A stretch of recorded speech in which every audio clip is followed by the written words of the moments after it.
Welcome to my technical channel Rehan Super Techie NG.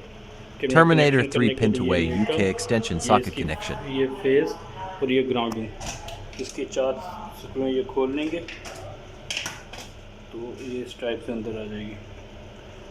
तो इसके लिए ये वायर को इधर से घुसाएंगे इसमें, इसके अंदर यहाँ पे न्यूट्रल लगा देंगे और ये एक साइड पर जो है ये जो इसकी है फेज इधर आ जाएगा और न्यूट्रल इधर आ जाएगा। ये तीन वायर हैं, इसको लगाते हैं और लगा के ये देखेंगे,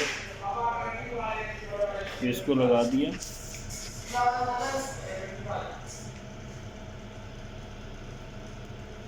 ये अपने ऐसे लगाना है इसका। After connecting should be rechecked. Both sides don't be short any two pins. और इधर से इसको हमने ये एक्सटेंशन बनाई है 3 पिन से, क्योंकि ये इसके लिए सेटअप बना रहे हैं, DVR को फिटिंग कर रहे हैं। यहाँ से इसके साथ इधर एक क्रंकिंग लगाएंगे, क्रंकिंग लगा के और इसको अंदर से ऊपर ले जाएंगे।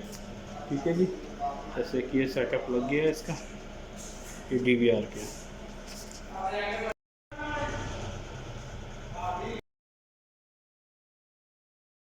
Thank you for the watching video.